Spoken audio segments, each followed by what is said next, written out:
So I'm going to walk you through on how to set up this battery pack with the solar mounted on top to give power to the fence that we're going to set up shortly after this. So this is your typical 120 volt battery pack that you would find in a car. It's got the positive and negative terminals on it, which are capped currently. And what happens is these alligator clips get wire nutted onto the terminals on the external of the battery, and then they get clamped on the fence in a couple different places. This battery opens up with these two clips, and inside is a stake that stakes the battery into the ground for firm mounting. Oh, that's pretty cool. Which it just slides in, and then it gets mounted. Fuck. Dude, my finger's in there. So yeah, this opens with these two tabs. You squeeze them together and this top flips up. So the top flips back, and inside is the battery with the positive and negative terminal. Currently the negative terminal is disconnected for packaging purposes, and that will be reconnected. The top comes down and closes with the clips. This also came with a backup charging device for the battery that plugs into this port right here, and then it's just a 120 volt wall plug that you can plug in the garage or inside the house to charge it. And then this solar panel on top is mounted on two swivel bolts, which rotates in certain degrees to the area of best direct sunlight to charge the battery to full potential. And then what we have here is the fencing. So like I said before, these alligator clips do get attached to these two terminals, and then later, once the fencing is set up, we'll find the best spot to mount the battery into the ground and face the panel in the direction and best where the sun is on that piece of property that faces it. And then we can stabilize this battery and set the rest of this unit up. Do you want to do that? Open this up. So these just unscrew like this, and what you do is you straighten out the cord on the alligator clip, and then there's a little wire on the end that's already pre-stripped. Can you stick your hands out and show me? So you just bend the wire like this, Mm-hmm. and then Oh, it just goes through that little hole there? goes through the hole, and then these screw back on. And that keeps it in place? It tightens the wire so it has a good connection.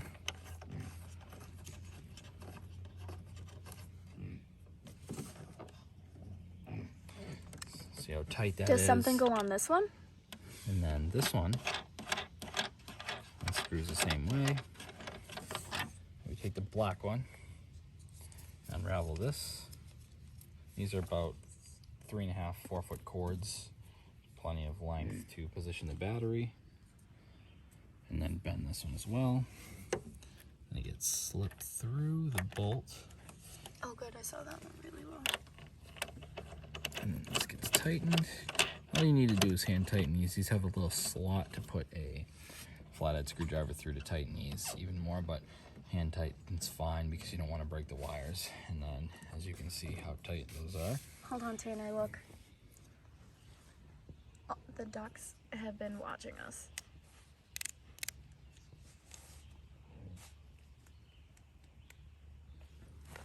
Okay, continue. And then eventually these get clipped on To the portion fence? of the fence. To the actual fence? The terminal leads that come off the fence. Oh, okay. So do you have to connect the wires in there too? Yeah, so the negative came disconnected, so that would be connected, and then there's an on-off switch here that lights up to acknowledge that the unit is on and running. And then what you do after it's running and you have everything connected, you take out the digital tester, which is similar to a voltage meter. And how you test the contacts is the prong on the machine and then the prong that it comes with. You touch the positive and negative at the same time, and this will tell you the voltage running through the machine. and whole numbers. Okay, so we're gonna get the fencing set up, then we'll turn the machine on, and we'll see how we did.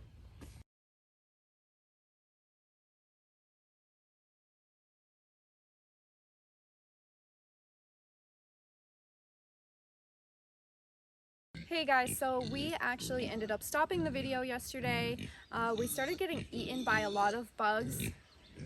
The pigs know they're getting a new enclosure. We started getting eaten by a lot of bugs, so we decided to stop, and Tanner has not gotten home from work yet. So I am going to try and reconfigure this just a little bit. It was actually like wicked easy to put up. You just need something to kind of hit the top, not like a hammer or anything, because you don't want to break the like the spokes or anything. I don't know what to call it, but I'm going to reconfigure this, and then hopefully I'll start setting up the other one, so it'll be a surprise for Tanner when he gets home. All right, let's go. I just want to be really clear that you're not supposed to be hitting the tops of the fence to make it go into the ground. These poles are designed that they're supposed to sink into the ground, but what I have learned through this process is we have a lot of rocks in our backyard, so it's been meeting resistance. One thing I have learned through this process that you can do is you can move the poles on the fence from side to side until you don't meet resistance. But I just want to be very clear that you're not supposed to use anything to really tap it in. If you need to, you can hold one top of the pole and a bottom of the other pole. Okay, so that definitely looked, and it was harder than I thought it was going to be, but that has no reflection on the actual thing itself. That was just a reflection on me poorly spacing everything and not really thinking it through before I did it. But it's really easy to pull those spokes up. I will say that. So the next thing I'm going to do is I'm going to start unraveling the other one and just mimic it on the other side so we can have two pens going. Whew, I need some water. This was the first time that I did this fence, and I was doing it all by myself, so this is a learning process. It has definitely gotten easier the more times that I've done it. I've probably done it about like 4 or 5 times now, moving it around the yard.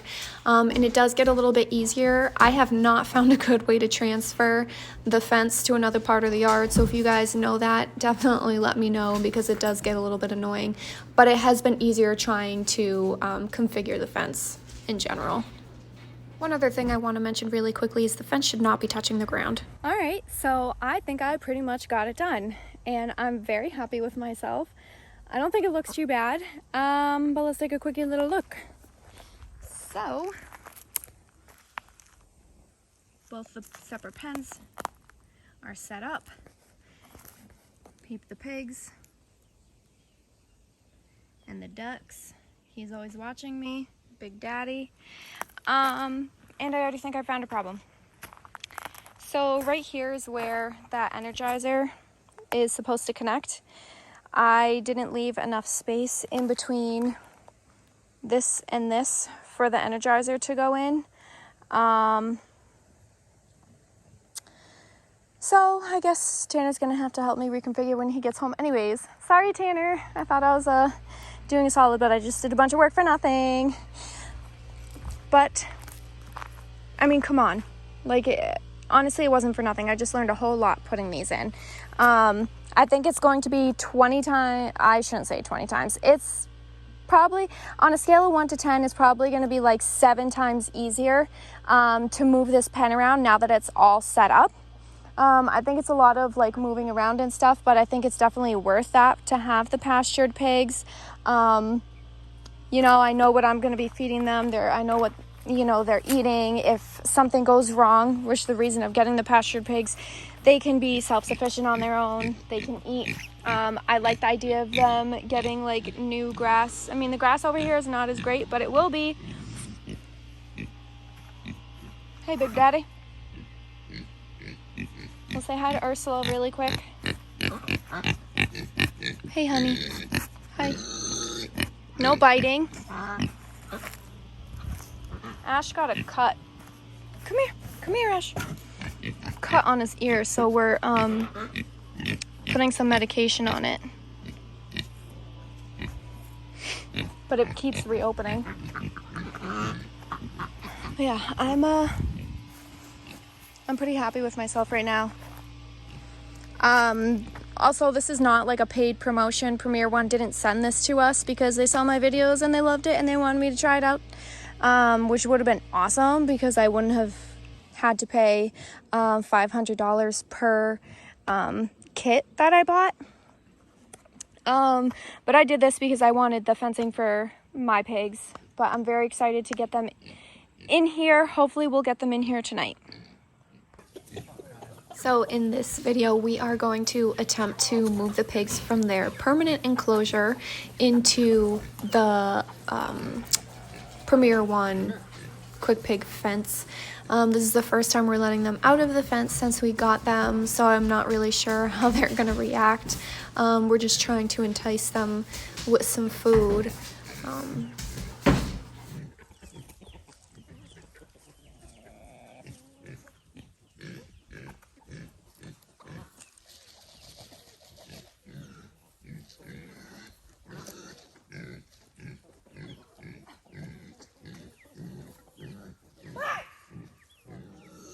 So I could have deleted me screaming, but I didn't.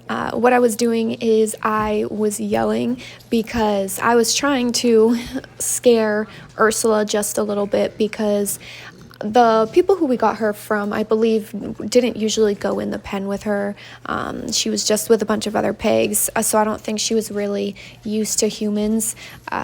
So she has been a little bit nippy. We have made so much progress with her, but I saw her going towards my leg, so I decided to yell to try and deter her, and it actually worked. And she didn't run away, which I was very happy about.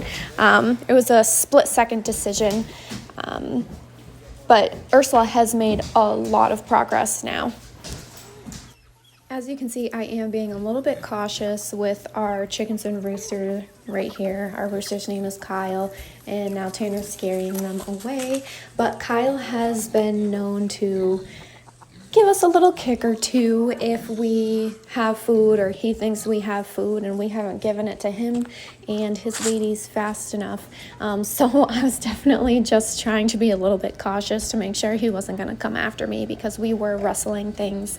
And now I'm in the shed. Oh, I'm right there. And I had just went into the shed so that I could get some feed for Ash to try and entice him into his fence, which is on the other side of the duck coop. So I definitely think this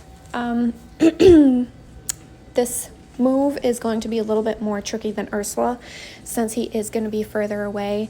And in just a few seconds you're going to see that I do indeed need Tanner to help. He is going to come up behind Ash while I try and lure him with some food. At first Ash was definitely a little bit scared. He wasn't really moving too fast. And he definitely was not going in the directions that we wanted to, so we tried to have Tanner herd him a little bit.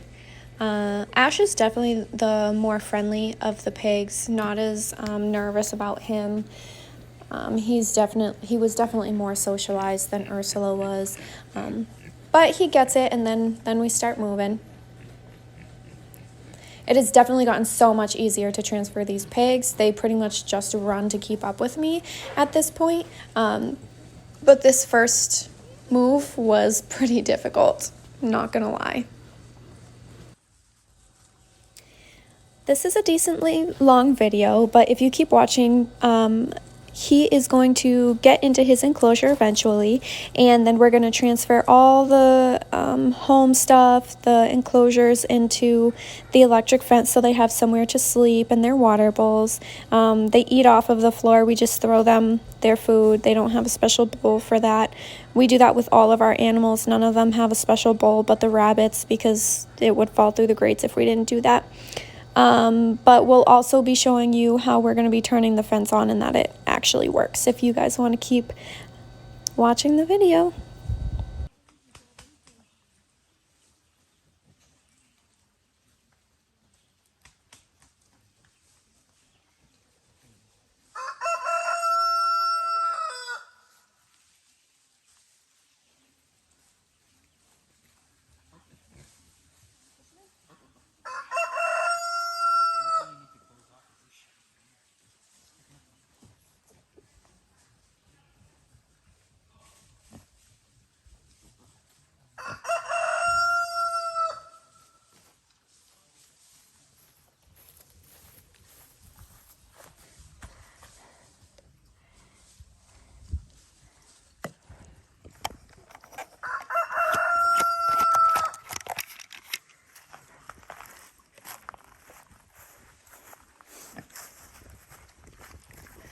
So that was actually a pretty good success. She's in there. The fence is not on yet. It's over here. He got in. Can you push that black thing down? What black thing? Plastic piece slides down to push the fence closer to the ground. Oh, I see. You have to do it on the other side I need too. a hammer to push these down, dude. Can I have a hammer, please?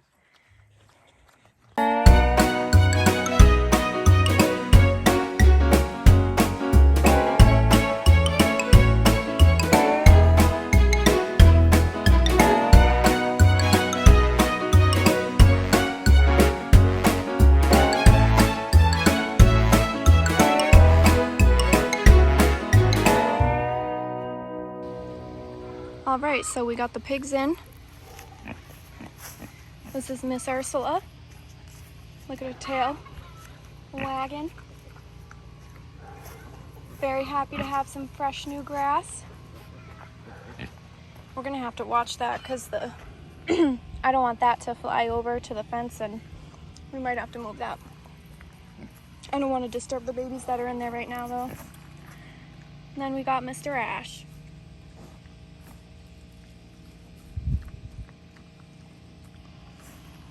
Some nice fresh new water. Now Tanner said all I have to do to turn this on, he set it up, is turn it on. And I hear it ticking. The light is green. Ooh. And I think it's on because I just hit my arm against this and I felt a little zap, so have to be careful not to touch the fence. And hopefully they stay here. Oh, got like a bug down my throat or something. Hopefully they stay here. They don't get out. It was surprisingly easier than I thought it was going to be to move them. We just enticed them with food. They're very food driven. Look at her tail wagging. I cannot get over this. So cute.